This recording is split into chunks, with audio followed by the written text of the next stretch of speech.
Hi, welcome to Black Label Airsoft. My name is Max. I'm here to do a review of the CYMA CM.048 AK74. This gun comes in your pretty standard black and brown printed cardboard box.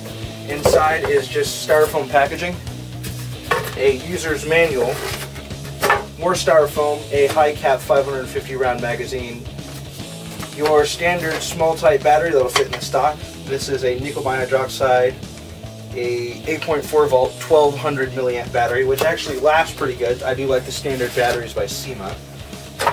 Your box will come with a standard trickle charger. I have blown up many a battery before I learned about smart chargers, so do just throw these away or use these only as an emergency backup. And a sample pack of BBs, which I find no problem with. I shoot these out of my pistol all the time. Alright, for the actual rifle, we've repacked it in here to kind of give you a show of what it's like in the inside. You'll just pull it out and you'll find that the gun is much better quality than the packaging really suggests. This gun is a fantastic wood and metal variant of the AK74 with some painted sights, all wood, handguards, metal finish, metal flash hider, even with a large orange tip that's still plastic, but the rest of the flash hider is metal. Clean, crisp, nothing wobbles on this gun whatsoever. Even the selector switch is pretty stiff and definitely know what setting you're in. It does have a removable top cover and you can rewire it to put a stick type in here. Unlike the 74U version made by CYMA, this one does not have the spring loaded, so getting it back on can be somewhat of a pain for those unexperienced with an AK, but as you can see, it's still not too difficult. I even like the little spring, that's always been very good. It does come with a side metal rail mount, a plastic non-black, which actually the 74, the real one, is not a solid black.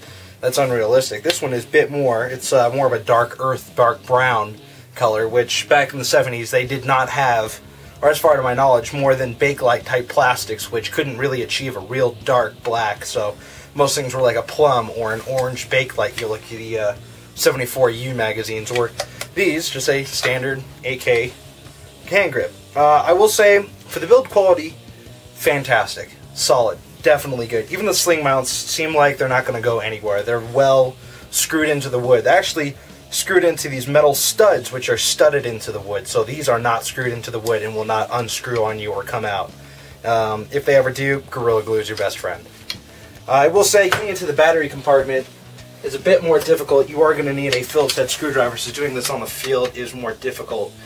But I do like the large battery space for what seems like a small stock.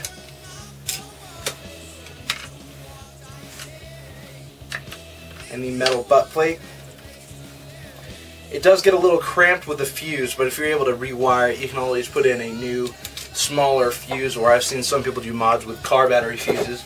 But like I said, again, these don't just screw into the wood, these actually screw into metal studs with screw threads. So putting your battery in usually requires you to go through a bit of hassle for this compared to the 74U. Having to stuff in the fuse and your connector before your battery. But once you do get it in there, and a little bit of managing and wiggling, it does fit. Phillips head screws, don't over tighten. That's my only advice with these.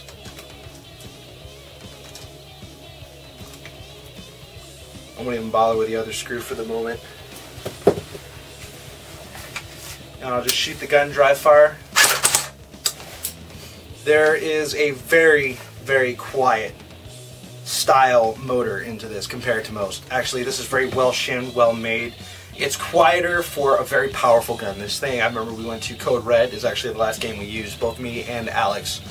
And we chronoed at about 420 with .20 gram BBs and about 390 with .25s. And even then, the chronos in the rain, the ref said it was probably off by 20 or so, but regardless, he still let us play, and the power in this thing is actually very scary. I did not really want to shoot people really any closer than 15-20 feet with this. I felt bad if I shot somebody 25 feet away with this, because these BBs literally fly to the end of their target. So Heavier weight BBs definitely work with this. Its accuracy, I will say, is proven on the field. I did like this. Actually, I wouldn't mind putting an AK style scope mount and rifle scope on top of this, and then just going with a couple of mid caps and sniping with it. I really could. Alex's opinion when he used this was too long for CQB.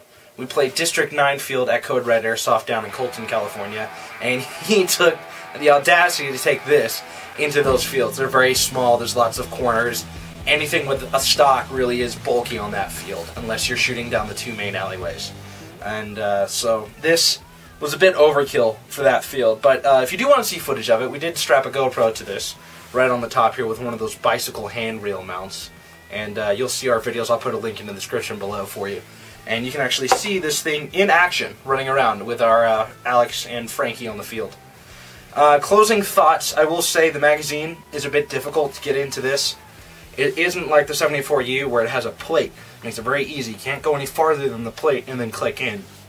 Sometimes people, I can imagine, would get messed up and actually try to put the end of your clip onto this little metal piece, which is part of the frame, and not the actual mag lip catch. So, those are my only concerns about that. The high FPS and the amazing range is great. It can be a con if you're on a smaller CQB style field. Any other cons, I really can't find any. Even the spring-loaded top, it's, you know, standard on 74Us, but not on this, but I can understand. Your battery goes on the stock. Besides that, it's a very large flash hider compared to what I expected. And the magazine, if you do it right, can still fit very nicely, very cleanly, and come out just as easy. Also, I did like this CYMA standard magazine that it came with, the 550 high cap. It never had a problem, never jammed once. We used it, probably put a good couple of thousand rounds through it already, just playing that weekend alone in the rain, both in the rain and wind, dropped in the mud, dropped in the dirt. Performed miraculously, you know. It definitely showed its colors. I got this one for $136 off of Airsoft Megastore when they were having a sale. So if you can still get that sale, I say go for it. If not, this is still a $180 gun. But for the quality, if you can get it on sale, it's definitely worth it. $180 I still think is a high price for a gun. That is a clone, but for CYMA, I've always trusted it, and I still trust it. I give this one a 9 out of 10, which is a very high rating compared to most of my guns. But yeah, I recommend. So, Max Strawn from Black Label Airsoft. I'll see you on the next one.